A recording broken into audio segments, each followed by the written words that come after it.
Hey, Metal Maniacs, this is Alex of Black Mass, and you were thrashing it up on Dave Softees Metal Meltdown on Metal Messiah Radio.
Alrighty, Metal Maniacs, here we go. Please help me welcome to Metal Messiah Radio, hailing from Boston, Massachusetts, from a killer thrash metal band, Black Mass. Joining us, we have an insane drummer. You want to call him a sick drummer? We have Mr. Alex Fewell here with us. I want to thank you for joining us on the Metal Meltdown. Welcome to the Metal Meltdown, and thank you for this opportunity, Alex. Hey, how's it going, man? Thank you for having me.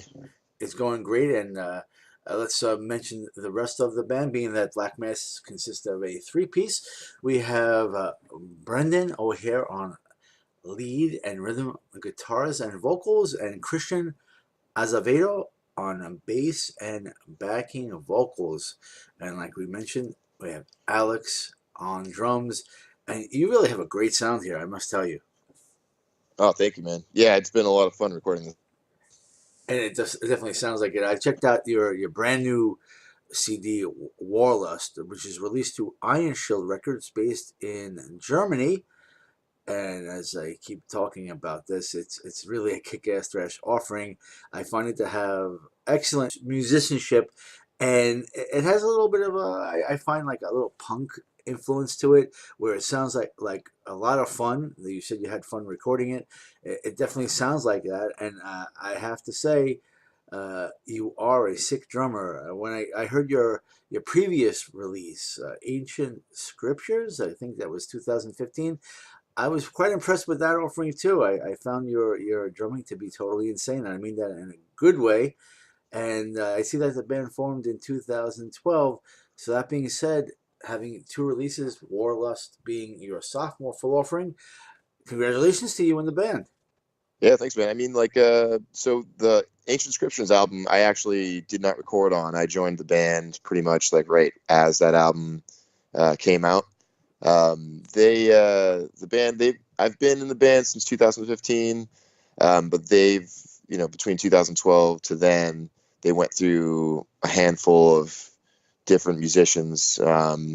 They had their original drummer and founding member Yanni, and then Dan Hammer actually recorded drums on the Ancient Scriptures CD. He was their drummer at the time before he had to move out to Denver, which was when I kind of stepped in. They actually moved out. Brendan and Cristian, they moved out to Denver to record the album. They kind of followed Dan out there and tracked that whole thing. And then when they were going to do their first tour, they were going to do a West Coast tour. They were going to come out to Dan, meet him in Colorado, and do most of the West Coast. And then halfway through booking it, he actually he couldn't do it. There, his job, I guess his job backed out on letting him take the time off or something like that. And I was in a band previously called Obstructor with Brendan, so they kind of just asked me if I would fill in on that run, and kind of just moved on from there until I became a permanent member. Oh wow! Thank you for informing us about that. I had no idea until you told me that. And congratulations on that. Yeah, And it was Obstructor, cool. yeah, Obstructor is still around, or that band is gone now? No, I mean, it's hard to say. It's inactive. The front man moved away. He moved to New York. I think he's living in New Hampshire now, but he's been out of touch for his own reasons. And yeah, I don't know. We all recorded a second full length to follow up to the original release that they had done. It just needs vocals. But I don't know. Matt never came back after he moved, because he said he was going to come back and finish the album, and we were going to put it out, but kind of just fizzled out from there. Wow, that sucks. That was in 2016, I think. So it's been a couple of years now, but yeah, it's it's exciting because Warlust is actually my first recorded album to finally release with the band. After having been in the band for just over 3 years now or so. But we did record. We tracked 2 songs as a demo from Warlust in 2017. We got some free studio time with Converse Rubber Tracks. So the Converse, the shoe company, they've got a headquarters in Boston, and for a while they were offering like free studio time for bands. So we got in there, and that's always and good. Yeah, it was cool. So so they gave us like 8 hours to record for free, and we weren't really sure what to do with it. Like, they were like, you can do anything you want. You could come in and track drums for like an album or whatever. And we weren't ready to record an album yet. We were still writing Warlust at the time. We were like, more than halfway done with it. So we just decided to record like 2 songs that we felt was a better representation, because now I was in the band. The sound of the band was changing a little bit from Ancient Scriptures. It started getting a little darker, and we just felt like we were booking all these tours, but we're sending people material from the last album that maybe wasn't the most current representation. So we ended up going in there, and in 8 hours we tracked 2 songs for all the rhythm and leads, did the vocals, and then mixed it in 8 hours, and then we sent it over to a friend of ours to master it. So basically, we got to record 2 songs for free, and then paid somebody to master it for us. That's a good deal. Yeah, so we got to put that out, and then we re-recorded those songs along with everything else when we released the full length album that we just put out. It was like just over 2 weeks ago now, I guess. Wow, yeah. congratulations on this great recording, and we'll get back to that and everything about how it was recorded, where it was recorded in just a moment. But being that you have joined the band since, let's say, 2015, are you aware of how the band actually selected Black Mass for its name? The reason why I ask is because when I first heard the name, I'm thinking a black metal band from Massachusetts would be the Yeah. obvious name of that, and definitely thrash. You may have some black or death influences within the sound, some punk influences, but you're definitely a thrash metal band. But I also have noticed that there are a couple of black masses out there that are more or less a black metal or death metal band. So I'm curious to know if the name Black Mass has created any confusion between your band and actually the fans out there that may have confused another band by the name Black Mass with your band or vice versa. Yeah. I mean, there's a lot to say about that. I mean, like, the name of the band was kind of formed by Brendan and Yanni, who was the founding member on drums. Right. They were Yanni, Brendan, and Cristian. They were all from the same town. Wanted to start a band together. So they were at a point where they were just jamming, but they were trying to come up with a name for the band. Ironically, not having much to do with the genre or the sound of the band, but ironically enough, both Brendan and Yanni came up with, on their, seemingly on their own, the idea of what if we called it Black Mass, and that was both based off of the Electric Wizard song, which is ironic. It's weird because it's like we're not a doom band, but they're both. I mean, we're all fans of that band, but they both kind of like pulled that name as something that they enjoyed. And when they were both like, "Hey, I came up with this idea," and then mentioned it, and the other guy was like, "Oh, fuck, I was gonna say that too." They kind of were like, "Okay, well, that makes sense. That seems like it was kind of meant to be." But more so, the name of the band itself speaks more on like kind of the subject matter of us as a thrash band, a black mass, essentially in the satanic form. I mean, we're not like overly satanic, or we're not like the way that some bands, especially thrash bands from South America, can be. Right. We don't try to take ourselves that seriously. So a lot of our, song subject matter can range anywhere from like war to, politics, or, things like in our daily lives, like not necessarily like partying. We don't like to consider ourselves a party thrash band. We're just a bunch of dudes who like to party. And that's kind of where like our Motorhead like party vibe comes from a little bit, but it's not something that we're trying to, shove out there the way that bands like Municipal Waste and other stuff like that in that era of thrash has done in the past. We're kind of like shooting for much more of an old school vibe than that. That was the original intention of the band before I was in it. They kind of formed this band wanting to bring back an old school sound in their minds. But I mean, like, so, there's been some bands previously to like before they started the band that had that name, but none were active at the time. They were all disbanded. So they felt it was like acceptable to use the band name that, had been used before, but didn't, they didn't feel any confusion would be brought there. Although there have been, I guess, a few bands now that have started that are now also using the name since we've been active. So it has gotten slightly confusion. I guess there's like a hardcore band from Illinois that is now using the name, and they've been active for like a year or two. That's one of those things where, someone could argue the same with us, that you'd want to check to see if the name was being used. Although in our case, no one was actively using the name. Yeah.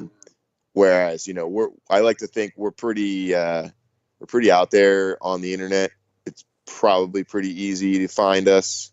We're just going to keep doing what we're doing. We're not going to change our name because somebody like chose to call their band that after us. Right. But you might want to get them to put like AD or Inc. behind their name. This way they don't, take away from you. Yeah, we'll see what happens in the future. I mean, I don't know that we've gotten that far as a band yet. We still have some work to do there on the business side of those things. But right now, we're just focusing on developing our sound as a band. But, it's funny because, I mean, sometimes people ask us, like, why we named ourselves that. And a lot of times we go on tour and people will say, like, oh, yeah, you guys, like, because you're, like, from Massachusetts, right? Or, there's Right. that Johnny Depp movie out called Black Mass about Whitey Bulger, and everyone's like, "Oh yeah, you guys named yourself after the movie because it's takes place in Boston." And we're like, "No, actually, like we were a band before that movie came out, though there was a book about Whitey Bulger called Black Mass, but I mean, before we were a band, but that's obviously, maybe not obviously, but that's not why we named ourselves that, although the geographical coincidence, like, sure, convinces people sometimes that might be why. Not that we get, Yeah, it could definitely lead offended by people to that or think that anything. for sure. Absolutely. No, we've gotten times, and it makes it difficult when you're trying to, I guess, search for some of our shit on YouTube if you're looking for videos and you're getting a bunch of trailers of the movie Right. mixed I got in you. with our videos, Yeah, that but makes sense. I got your point there. Yeah. hard to avoid, I guess. Yeah. Nothing that Yeah. we did, not that we could have seen that coming when we started. So No, how could you have? I would never even think of that until you just mentioned it to me. It says, yeah, and I could see how that becomes maybe quite a little bit of an issue. Looking for a video and you get a movie reels and stuff like that. yeah, but it's been fine. I mean, like the stuff that we have that's been more active is still front page pretty easily. To scroll through a couple other non-related videos, but it's all good. Right, right. There's a lot of bands too that might have like song or album titles with Black Mass. Sometimes that stuff gets mixed in as well. It's a Yeah, popular subject matter, I guess. I guess so, right? And as I've mentioned already a couple of times, I find the sound of your band quite impressive, and knowing that this is your first recording with the band, that's alone is very impressive that you have this sound already. I'm interested to know about though how your music, how your tunes all come together, how they come to fruition. How do they come together? Who is responsible for writing the lyrics and writing the music? Do you guys all do it together, or do you have a certain way you do your music? Yeah, I mean, Brendan writes all the lyrics. He's actually pretty quick with that stuff. Like, I've been in a lot of bands where I've even written lyrics as the drummer simply because, not that I've ever been in a rush, but, I want to move things along sometimes. And if I can do something to, help that along the way, then I will. But it's like by the time we've finished rehearsing a new song, Brendan's already got lyrics for it. Like, we've played new songs live within weeks of getting it down for the first time because he's already ready to go with it, which is pretty impressive considering he's also playing guitar while he's doing all that. But I mean, he's really good in regards to, not, always having to take so much time to already, he's already got ideas at the tips of his fingers, it seems, that he wants to write on. Maybe some of the stuff is stuff he's had, sitting around since, hit in his head, kicking around. But yeah, it's been pretty easy to work with him in that regard. And for the most part, our songwriting structure starts with him and some riff ideas that he has. He'll bring them into the practice space with us. Sometimes we'll get through what he might have formed out to be maybe the first 3 to 5 riffs, and we'll kind of go over it as a band, bouncing around ideas, figuring out how to best, arrange the song. And I mean, other band members have also come up with riffs that they've contributed, and I've even like come up with ideas that I've tried to just throw at him on the spot just by using my voice to articulate, try doing this here when he might not have an idea of anything. And between the 3 of us, we're usually able to make pretty quick work of the songs, but we don't, it's kind of that middle balance, because if you finish a song too quick, then you might think that there's something wrong that you missed over. But it can also be pretty frustrating when it seems to take you forever just to complete a song structure, which it does sometimes, but sometimes it's easier than others. Well, you have a nice amount of songs on this offering, and whatever you're doing there, it's definitely working. So keep up what you're doing, and we hope to have lots more Black Mass music Yeah. in the years to come. And Yeah, well, we're almost there. I mean, we recorded Warlust like late spring into early summer, and then spent the summer mixing and mastering it. But over the winter, we already wrote 5 or 6 new songs, and we're shooting for another 8 to 10 total. So we've already got another album already written that we're working on, and I don't know. Hopefully, if we get it all done, maybe we'll be recording, by next winter. I hope. That's great news. And getting back to Warlust, let's talk more about this recording and who produced it and where this was all mixed, mastered, and recorded.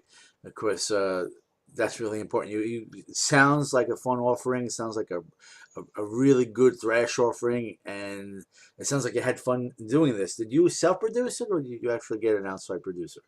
Well, so I'd say that it was a mix between us self-producing the album and working very closely with our engineer Alex Garcia Rivera. He's the owner and operator at Mystic Valley Studio, and other than that, he might be more well known for as the drummer of American Nightmare, the hardcore band. So he runs and operates an all analog studio in Medford, Massachusetts, conveniently where we're all located.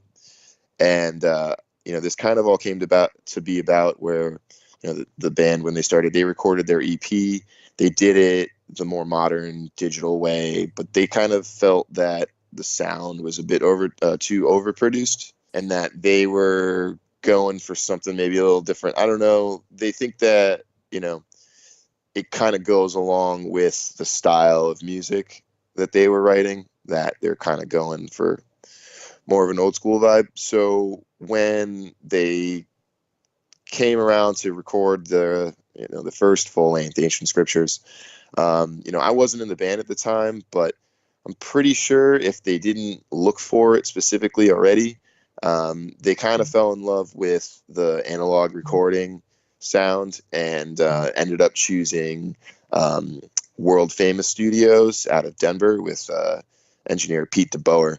And he's done a lot of really cool stuff. He's worked with bands like Blood Incantation and Spectral Voice and a lot of like really cool death metal bands. And I don't know how much like thrash metal he's done, but he's definitely recorded some really good death metal records, all analog, for some bands in Colorado that are really up and coming these days. And so they kind of, when they like flew out to Denver, they moved out there for a couple months. They were checking out some studios, and when they met Pete and kind of like went and talked to him about potentially recording there, I think Cristian was just like, yeah, this is the spot. They really fell in love with the analog sound, and when it came time for us to choose a new studio for this one, I had never recorded analog before. Most of my background is playing in death metal bands, and I wasn't like convinced, I guess, to say that like I wanted to go one way or the other, but those guys were pretty adamant. And I had played in a band with some other musicians that had recorded with Alex, and I had met him a few times from some gigs he had played and some venues I had worked at. So I kind of knew about the studio and heard some recordings of his, but we also had worked with him. We had him master the demo that we did with Converse, and we had him master at analog. He was really easy to work with, so we were actually really happy with how it came out. Mystic Valley, it's incredible to think that we had an analog studio right in our backyard, even though those guys went out to Denver last time to record. But I think this one even sounds even better, Awesome. production-wise. That's awesome. So in the future, you're probably staying at home. You're not going to be going to Denver for your next release. Probably. I mean, we love Pete. We wanted originally to record the next album, to potentially had recorded Warlust with him, but it was, the whole reason that they did that originally wasn't just because they wanted to, not that they knew about the studio ahead of time or that they needed to be in Denver to do it because, that's where they needed to be. It was mostly because, Dan had already had to move out there for work, and that kind of put them in a tough position. They had people filling in on local gigs and stuff, but they wanted Dan to record the album, so they just said, screw it, let's just go out there. They had a great time living out there too. Cristian still wants to move back out there and stuff. So it was a good like experience for those guys to do it, on top of, they went out there to meet with Dan so they could record it with him. And then after it was done, they eventually came back to Boston. But yeah, that was kind of like how that album came together. I appreciate you letting us know all about that, and I'm glad that it all worked out for you and you're happy with the results because it does sound excellent. Yeah, thank you. Oh, of course. I'm really happy with it. It's definitely being that we recorded it analog. Essentially, I don't if people aren't too familiar with the way that the recording process works these days, especially with the digital process. You can record a single song and just punch in as many times as you might need to get the take. But with the analog recordings, it was really on us to make sure that the quality of the track was within the musicianship. And so all the drum tracks that I did were just complete recordings front to back. There was no options for me to punch in anywhere. If I made a mistake, everything that I did was played without the room for error, so to speak. So I'm really proud of it as a result as well. So it gives you more of a live feel, really, than the Yeah, studio feel. yeah. We didn't track it with a click. I know a lot of bands track with a metronome these days. We didn't. We chose not to do that because we wanted to give it a little bit of a more organic feel. Luckily, we were able to get it in the studio real tight. We had just done like a 20-day straight tour, maybe like less than a month prior to going into the studio. So I think that kind of helped as well, and we just kind of kept that going. Made sure that we had plenty of time to play those songs, rehearse them, to get them down, so that we were prepared when we went in the studio. And I think that it had taken us a little longer to release this album than in the prior releases, and that might have been a little bit of it too, as we had been playing some of these tracks for a decent amount of time. I see. Another thing you have going on for you is the CD art. I find it to be very cool. It has what I call amazingly dark imagery. It reminds me of Led to the Grave. I've had interviews with Chris Crowbar a couple of times. Yeah, It has that kind of a feel to it in the imagery with the skulls and everything like that. So if you could tell us more about this design, who designed it, and also I realized that the band has a brand new logo, which is also killer. It's not exactly like I wouldn't say like black metal logos are always difficult to read. I mean, you could definitely read it, but it's you notice there's a change in the band's logo. So if you could spend some time with us talking about the CD art and the band's brand new logo, we'd love to hear it. yeah. I mean, so Megan LeMay did the artwork. She did a fantastic job. The reason that it reminds you of Led to the Grave is actually because she also did Led to the Grave's last cover art. Crowbar and those guys are really good friends of ours, and Jeff, the drummer of Led to the Grave, was I've lived with him for the last 3 years. Oh So yeah. like we're really really close with those guys. Those guys have been good friends of mine, and Brendan and Cristian long before I was even in the band. So it's cool that this is all came like full circle. And we actually did the last US tour that we did. We actually did with Led to the Grave as well, since those guys are good friends of ours. So I actually I think she's done some work for them previous to the last album that they just released last year. But either way, I kind of we were looking around for artists, and we wanted to go black and white this time around, and I had seen their work, and it was she does a really good job, and I looked up her online portfolio from getting her information from Crowbar, and kind of was like, all right, I kind of just at that point, we had been arguing so much about who should do it, or basically not necessarily arguing, but everyone had a different idea, but no one was agreeing with anyone else's ideas. We just were all throwing our own ideas into the pot without being able to make a decision on anything. Yeah. And hers kind of just felt the best, and we just kind of just decided to say fuck it and just see if this was gonna go in the direction that we wanted to. So we just sent her the lyrics to the title track of the album, Warlust, and kind of we gave her, I think, like a few criteria. Like we knew we wanted a few things in there specifically, and just told her to make the rest out of her own imagination, and that was basically it. She did a good job for you. Yeah, it works. Yeah, she really did. I was really impressed with it. It was cool to go in a different direction than the last one on this. That's always a good thing. And also the logo. Who made the new logo for Yeah, you? so actually, she actually did the logo. She designed the logo as well. There you go. We like kind of went and originally tried to do essentially the new logo is a revamp of our previous logo. It's essentially we tried to come up with something totally new, and every single thing that we gave her a bunch of examples of logos we liked, and still everything that we wasn't her fault. Everything we looked at, it didn't feel right. And eventually we basically just gave her our logo and said we wanted a dirtier version of that. We didn't want to keep using that logo, just in the sense that we felt like it was time to upgrade it a little bit. So I think in that sense, it was cool to make it more of an upgrade than like a new logo, Right, and I just got kind of you. revamp it a bit. Yeah, kind of like Spider-Man when you get the black Spider-Man, how Yeah, he yeah, got that suit, how it jumped out to you. That's basically what you've done with your logo. You took a really good logo and now it jumps out at you more. yeah. Cool. I mean, that's a good description of it. Thank you. I mean, we just wanted it to be something different, but at the end, we just kind of admitted to ourselves that the logo we had there's nothing wrong with it, so we just thought we'd change it a little bit. Yeah, you good. Another win-win. Another good job on Yeah. that. And then we need to talk about touring. If you'd like to spend some time with us talking about some of your past or present shows that you may have had for in support of Warlust. I also have noticed that you have plenty of shows coming up that we could spread the word on.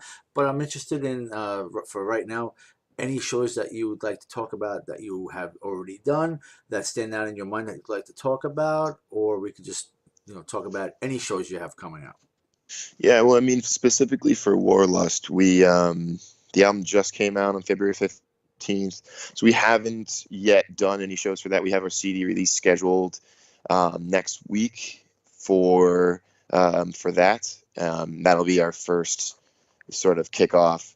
We did like a low key show in New York a few weeks back with our friends in Perpetual Warfare, who are on tour from Bogota, Colombia. Um, and we actually did get the CDs in the mail before that, so we brought them with us and everything. But the first official show is going to be on March 5th.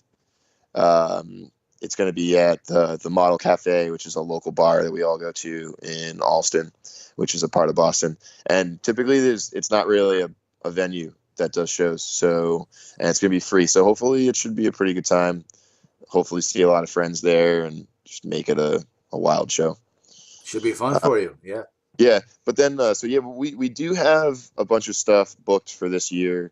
We've got just like a short kind of East Coast tour that we're doing as kind of the first batch of show, you know, stuff outside of the local regional area. So we're going just kind of down the East Coast as far as Atlanta, and cutting back up just a little bit in the Midwest and playing Kentucky and Tennessee and a few spots like that.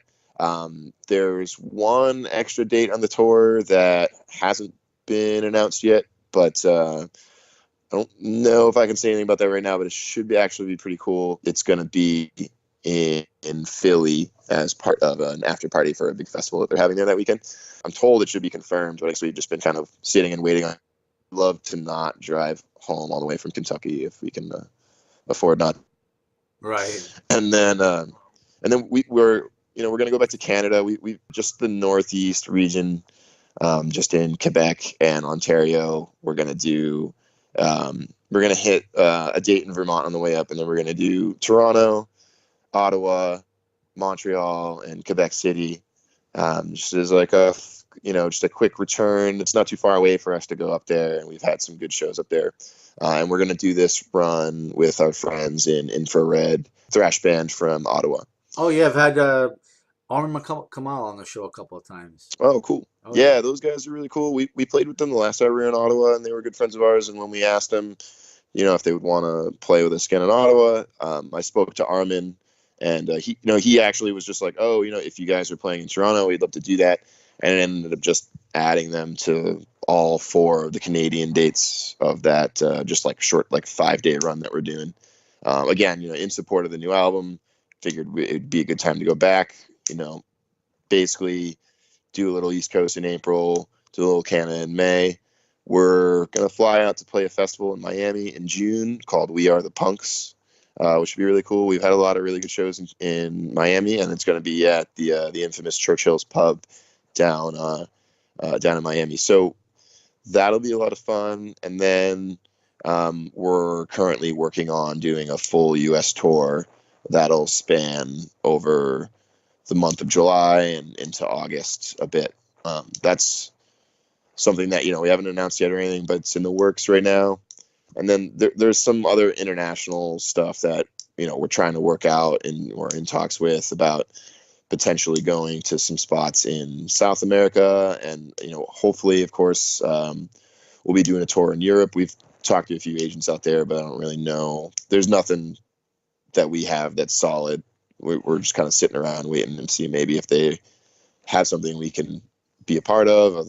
Otherwise, I hope we can figure something out there for some festivals and whatnot that we've contacted in Germany. It's refreshing to hear that you're going to be pretty busy with shows. I see you also have some shows in the Carolinas and New York, I think in Brooklyn. St. Vitus, maybe? Yeah, so that's actually really cool. We're going to be playing 2 shows on our East Coast tour. So as part of our East Coast tour, we're playing 2 shows with Aggression, who are on tour from Canada. I believe they're from British Columbia. So that'll be really cool. They've been around for quite a long time now. Yes.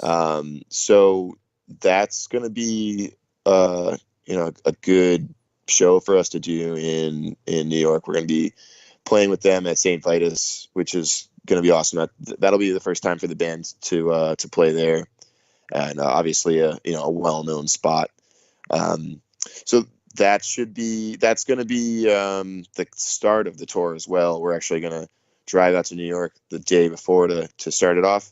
The way that came about is Aggression needed a date in Boston, and they needed to support bands. So we were originally going to be playing in Boston on the 4th to start the tour, but they needed a date in Boston on the 5th, and they found out they were going to be in New York on the 4th.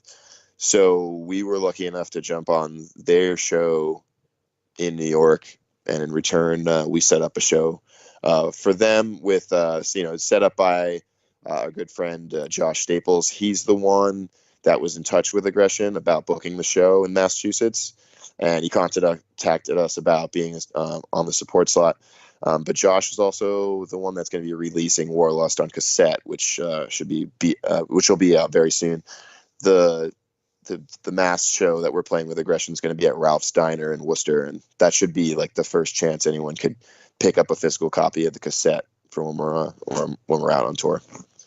Yeah, cassettes, I can see how LPs are, the resurgence of LPs and why they are popular, but I can never understand why cassettes are this day and age, because they always warp and they never keep the sound over time. The more you play it, they get warped. But that is, also a retro type thing. But who needs cassettes this day and age is what I say to myself.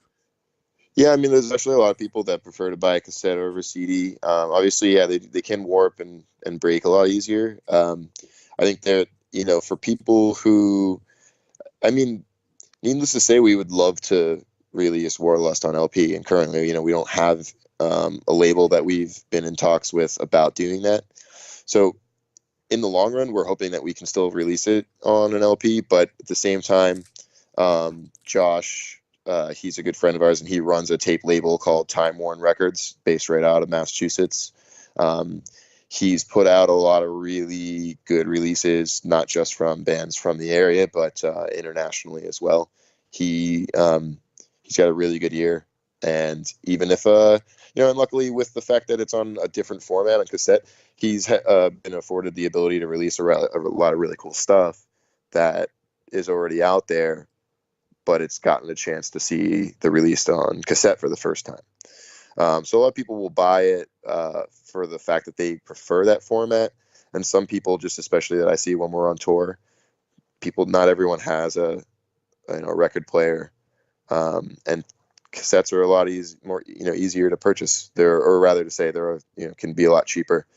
If a CD costs you $10 and a tape costs you $5 or $7, right. I know at least most of most of the punks, when they come to our shows, they're going to want to buy a cassette and like a screen printed patch, rather than an embroidered patch and a CD.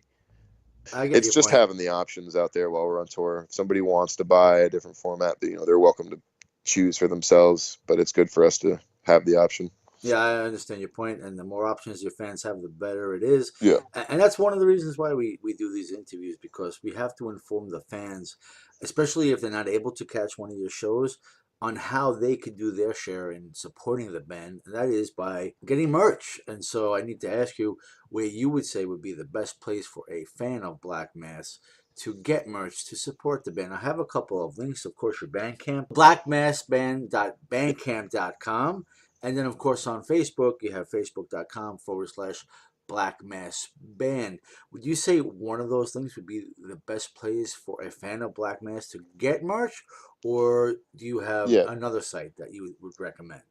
Best place to get merch from us online would be to get it on our Bandcamp page. We have everything listed there. So if you just go to blackmassband.bandcamp.com, it's going to pull up the Warlust album, and on the left-hand side, it's going you have the option to buy the CD, the cassette. We have shirts coming out with the album artwork, and then we've just listed a couple other shirt designs and stuff we have just right below it. There's also just like a merch section on the Bandcamp page, but you kind of have to tie it to one of your releases. So we just put it on the new release. But really, like, the easiest way for us would be to just contact us directly by email at blackmassthrash@gmail.com, because that way it's going to go directly to us. We have to pay percentages and whatnot to Bandcamp, and we get hit with like taxes and stuff on that too. Not that that's a big deal, but they recently shut down our PayPal account because suddenly we realized as a band we have to like start providing a tax ID just to be able to sell your merch on the internet. Right. So that wasn't a thing. Like even like 6 months to a year ago that PayPal has, like, I guess, started cracking down on that stuff. So it's made it more difficult for us to sell, and we're gonna have to go through some business processes as a result. But like right now, we're just doing what we can to be able to make it available for our fans to buy on the internet. So if they want to contact us on via email, or if they want to go to our Bandcamp page and buy it from there, either is fine for us. And that's blackmassthrash@gmail.com. Yeah. Okay, thank you for that. And also, let's talk about videos. I visited your YouTube channel. That's youtube.com/user/Black Mass Thrash. And there I saw a official video for programmable life forms. Could you give us some background behind this particular video? Who edited it? Who produced it? And as far as future music or lyrical videos, does the band plan on producing more? Yes, I mean the latest music video that we put out for Programmable Life Forms was filmed, produced, and edited by a friend of ours, Nick Sabia from Cutthroat Productions. He filmed that with us. Basically, the video was a full day, basically a day in the life of the band, but mostly just we brought Nick with us for the day, and he filmed us while we did our thing, just hanging out in the local areas that we're normally in. We went and it was the day of one of our shows last fall that we played with Satan from the UK on their last US tour. So we played with them at Great Scott, and he basically included some day of footage and some live footage of us at the show. And we also had him come. We played a small show at the bar that Cristian works at with some friends of ours that were on tour. And we threw some footage in there because we were supposed to play the show, except Brendan just got completely too drunk to perform. And we just instead ended up with a bunch of embarrassing footage of him being a fucking shit-faced idiot. Sounds like fun. So we figured at the very least we would make some kind of use of that, what we considered a complete waste of time. And then we used that in the video to, one, hopefully embarrass him, and two, because we thought it was actually some good stuff in there. You made the most of it. Yeah, make the most of it, exactly. All right. Alex, would you like to talk a bit about your drum kit? Yeah, I use a Trick drum kit. They're a smaller company based out of Chicago. The unique thing about their drum set is that they use all aluminum shells. So all of the drum shells are made out of aircraft grade aluminum, and it's a bit of an alloy blend that they themselves developed. It's cool. It gives it a lot of nice attack. It is a little bit punchier than a standard wood kit, which might have a little bit more of like a warmth body tone to it. And it's great for a live kit. It's great for a touring kit. It doesn't swell in the heat. It doesn't, get, messed up by the cold. I can leave it in the van and I don't have to worry about it. That's good. That's good. Yeah, that. And so I use all Zildjian cymbals on my kit. I just have 2 crashes, an 18 and a 19-inch with a 19-inch China and a 22-inch Mega Bell ride. And then I have like mostly fusion tom measurements because I like to have everything nice and tight in there. So I use a 10, 12, and a 14-inch tom, and then a 20-inch by 18-inch kick drum. I also use the Trick Bigfoot pedals by the same company. I've been using those for about 10 years now, and that was kind of how I got turned on to their company in terms of a drum set. And I recently started working with Scorpion Percussion and using their drumsticks. Awesome. And thank you for letting us know a little about your drum kit and everything related to that. Yep. Sounds good.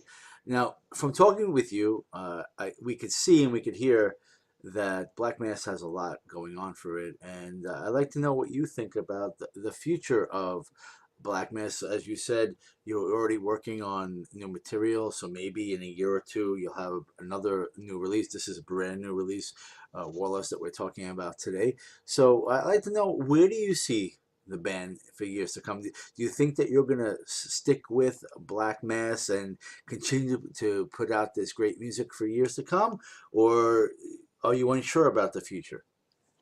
Well, that's the plan. I mean, we kind of, when I joined the band, we realized it was working out because we all kind of had the same goals. And, um, we've already been working pretty hard on a new album.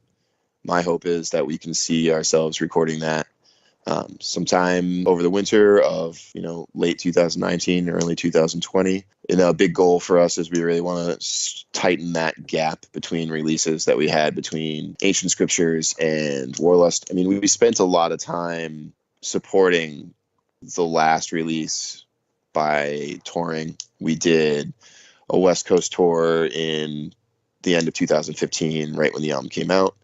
We did, a number of East Coast tours and some runs to Canada and another whole West Coast U.S. tour over like the next 2.5 years after that album released. But with the time it took to record and release the album and it coming out now 4 years later, I think we'd like to see the next one come out. If we, can get it all recorded in time, maybe come out next year. But Excellent, if not, excellent, yeah. maybe 2021, if not 2020. Whenever it does come out, I would love to have you back on Yeah, the show. hopefully sooner than later. Yeah, definitely. Hopefully, we could talk about that release when the time comes. Love to have you come back on the show anytime that you have new music to talk about. It'd be great. Yeah, I mean, something we haven't announced yet, but that we are working on is we're going to be working on a split release with Led to the Grave. They've already recorded their songs and they're working on mixing them right now. We're almost done writing the ones that we feel like are the best ones to go along with their stuff on the split. So we try to pick something that was the most complementary to their style with ours. And I think Crowbar and Jeff are just going to record it just like they recorded theirs on their own, and we want to go for the same sound. So we might be seeing ourselves going back into this, quote unquote studio sometime spring, summer, just to get, 2 songs down for a 4-song split. That's great news. Excellent. And Alex, I need to know because looking on the Metal Archives, it looks like you're affiliated with quite a few bands there in the Boston, Massachusetts area. So I need to know: are you currently active in any other bands from the area, or does Black Mass now get your total attention? You have no time for doing much of any other bands. Yeah, I mean, Black Mass is definitely my forward focus. I've played in a number of bands over the years from the local area, not many of which are, I guess, what you could say are like up to date on Metal Archives. Spent some time in 2017 playing with a band called Fuming Mouth. They're doing really cool things now. They recently recorded their last album with Kurt Ballou of God City Studios. And I'm looking forward to hearing it, but I did not record on that one. I just spent some time with them playing live, taking care of the shows that they needed, and did a tour with them at the end of the year. Currently, I'm active in a death metal band that I've been involved with for 10 years now, called Scaphism. We recently released our second full-length album last year through Horror Pain Gore Death Productions, based out of Philly. We're currently, we just got a new vocalist, and we're currently working on writing the next album, which is most of the way done. So I don't know. We'll see. Maybe we're recording 2 tracks from that album as a demo sometime this spring. That'll probably see a release over the summer or fall, and then maybe a full length recording sometime next year if we're able to rehearse all of that together in time. That's mostly all I'm doing right now, but I am currently filling in for a rock band called Gozu. That's they're currently on I think it's the new Metal Blade subsidiary label. I think it's called Blacklight Media Productions, but very new for me, so I don't really have all the info on that. But I'm playing 3 shows with them this weekend. It's a quick fill-in gig. I see. Well, I want to thank you for the updates on these other bands that you have been associated with, and I want to wish you the best of luck with Scaphism. And if anything should develop with that, and you need to promote that as well, definitely keep in touch. If I'm not around doing the Metal Meltdown on my hiatus, I'll spread the word. Maybe Jet could get with you for the death metal band or whatever like that. But Yeah. if you need support for that, we'll definitely do what we can to support the bands that you're affiliated with, and that's what we do here. And beyond that, I believe I understand that you are a bartender, so I need to ask what you do when you're not doing the band, when you're not doing the band, when you're not involved in metal. Is that how you pay your bills, by being a bartender, or what do you do? Yeah, Christian and I both bartend. I work in a couple music venues. I used to work on the production side of things at another local venue, but it was really tough maintaining that and being in a touring band. So it's a lot easier, and I should say easier in the fact that not everyone's getting pissed at you for taking time off to hit the road. There's more of us behind the bar than there are working on production. It's easier to stay flexible while still making a living. I can leave for a few weeks on tour, come back, have a job to come back to. We've all done a number of stuff over the years. I used to work for a moving company. I've driven for Lyft. I've done anything I could think of or find that would be something better than working for a corporate company that gives you, I don't know, 3 to 4 weeks off a year. And that's what I used to do. And I would have to ask for time off, approval, just to go on tour. And I'd spend every, minute of my year trying to do that. But really what we're trying to do is do that as much as possible. So Cristian bartends at a local bar nearby as well. And Brendan, he's actually an electrician. He works with his cousin. So his cousin's pretty cool, and he doesn't mind it either when we go out on the road. That comes out handy when you need an electrician. You have one Yeah. in the band, Yeah, right. Spare's not a mechanic, I guess. Yeah, well, that could help also, right? Yeah. All right. Well, I want to thank you, Alex, for spending time with us on Metal Meltdown on Metal Messiah Radio tonight. I do believe I know I learned a lot more about Black Mass now after our interview than prior to the interview, but I want to make sure that we covered all we can about Black Mass and you. That being said, is there anything that you like to bring up to the fans out there that we have yet to discuss? No, I don't know. I mean, I'd just say mostly, if anyone out there is familiar with us, hasn't heard the new album, or not familiar with us, and you're interested in checking it out, we've got the album. It's available on every streaming music platform out there right now. You can listen to it for free on our Bandcamp page. You can find it for free on YouTube. You don't have to buy it to check it out. If you do like it, you can buy it from us, and we really appreciate it. Check out our YouTube channel and please subscribe. We're always releasing new videos, and it really helps us to be able to reach those people when we do, because we try to just tell as many people as we can by, social media and word of mouth. But it can only get us so far, and we're still really trying to grow our audience. So those types of things go a long way, and it's really cool for us to be able to work on new content and put it out and see people enjoy it. Absolutely. YouTube is a great vehicle for that, and I'm definitely going to subscribe if I haven't done so already. Cool. Beyond that, at this time, would you like to say anything else to your fans that are tuning in at this time? Yeah, if you live in an area that we're playing a show on tour, come out. If you haven't seen us before, don't be shy. Come let us know that this might be the first time you saw us, and if what you think or if you liked it. And more importantly, if anyone that's listening to this that lives in a place where they can, they like to see us play and they know somebody that books a show there, tell them about us, tell them to contact us, especially if anyone that books shows in Europe. We're trying to get into some festivals over there and stuff. The new album did come out on a German label, but we're really trying to work on getting more shows over there, some tours over there, trying to play some festivals over there. So anyone that, has a friend, knows anyone, wants to see us play, wants to say anything to somebody about that is involved with making that happen, we're happy to get some help on that. But of course, we're doing what we can as well. Excellent. Well, Alex, I want to thank you for a wonderful interview. I really have enjoyed talking with you, and you'll know, if you don't know already, you'll always have my support. So anytime you need to talk about Black Mass music, or you have anything else in the works that you want to get out there as far as you needing support to talk about, you're always welcome back on Metal Meltdown on Metal Messiah Radio.